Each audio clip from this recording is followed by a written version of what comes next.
right, so much more ahead here on Good Morning San Diego. Yeah, coming up, we have got Dr. Sean Young here, and he's speaking about his book. It's called Stick With It. There he is. Work in the behavioral sciences. He's taken a fascinating look at the science of behavior and giving tips on how to improve our lives. Really looking forward to this interview. Yeah, I'm interested. All right, we'll be right back. Stick around. Things over to Jason. Good morning, Jason. Good morning, Liz. We are very fortunate today to have Dr. Sean Young with us. He is the founder and director of the UC Institute for Prediction Technology, and also you're a professor at the UCLA Medical Center, right? Yes, yes. Okay. Talking today about his Wall Street Journal best-selling book. This is it right here. It's called Stick With It. There you go. All right, guys. Dr. Young, thank you for joining us. Thanks so much for having me. Well, I'd imagine this book came as a product of all the research and work you've done over the years, right? Yeah, this book came about because there were personal and professional issues going on in my life that were getting me to question why people don't stick with things. Mm-hmm. So I started doing research on this topic, and during the time I realized a lot of other people were having the same questions and the same issues. And what I learned is that the solutions out there, the conventional wisdom, it was telling us that we should blame ourselves or blame the person if there was something wrong. So if we couldn't stick to New Year's resolutions to exercise more, or we couldn't stay away from Halloween candy after Halloween, we're taught that it's because we're not motivated or we're not disciplined. There's something wrong with us as a person. But what I've realized is that that's not the correct science. You know, it's not only not true scientifically, but makes us feel badly about ourselves that there's something flawed about us. So the correct science, actually, what I found out is just make small tweaks in our lives, and we can, instead of changing the person, change that process. So this book talks about it in a two-step process. And you're talking about behavioral tweaks. Talking about behavioral tweaks. So this is about the science of how we make lasting behavior changes, things like sticking with New Year's resolutions. You know, why does the gym fill up for the first month and then it's empty after the new year? You know, all kinds of things that we want to do.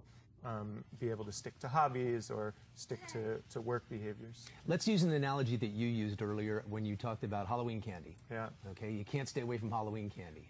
So you're kind of dreading this holiday. What do you do to tweak the behavior so you do stay away? Yeah, so in Stick With It, there's a two-step process to behavior change. First is figure out what type of behavior you're trying to change. There's three different types of behaviors, or what I call A, B, and C behaviors. A stands for automatic behaviors. These are things that happen unconsciously. We're not even aware of what we're doing.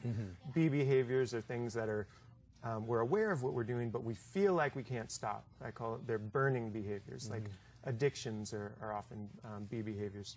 And then C behaviors are common behaviors. These are the most common of all behaviors. They're often due to motivation. You know, we want to do something, we're aware of it, but we can't get ourselves to stop.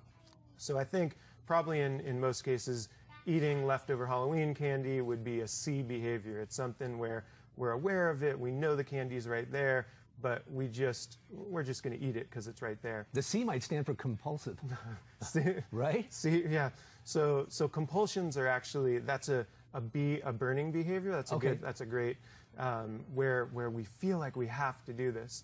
But knowing the difference between those three types of behaviors is important because there's a set of tools or forces, there's 7 of these tools that can be used for changing behaviors, and they're different based on whether it's an A, B, or C behavior. So the Halloween example, you know, one thing that we can obviously do, probably the simplest and best thing, is just don't have those chocolates in our house, don't have those candies around us.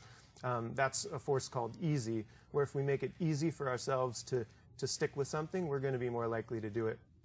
We have my daughter over there, so we trained her on for potty training. We trained her on mints, and we taught her to enjoy mints. We didn't give her chocolates. So last year for Halloween, we went around, and while all the kids were pulling out the Reese's and the Snickers, she was like, "I want mints."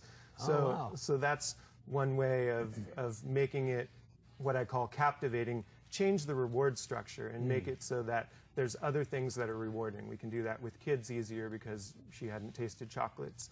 Another thing that we can do is using the force of community, making it so that other people around us, if we're living with a spouse, if we're living with roommates, friends. Hopefully, if they don't want that Halloween candy or they don't have it in their house, we're also going to be less likely to eat it. Those are some concrete things we can do. Right, so people, basically anybody in our viewing audience who has a problem and I need to break this habit, this is the book you want to read. This is a book that it doesn't matter whether it's health, work, it's really it's rooted in decades of scientific research that's been done.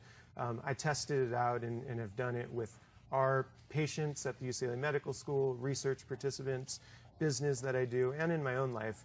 We found that people who use this are about 2 to 3 times as likely to change their behavior and stick with it across a number of different domains. Oh, good. Good results. Yeah. Yep, they don't lie. All right, the book is called Stick With It. Dr. Sean Young, thank you for joining us. Thanks so much for having me here.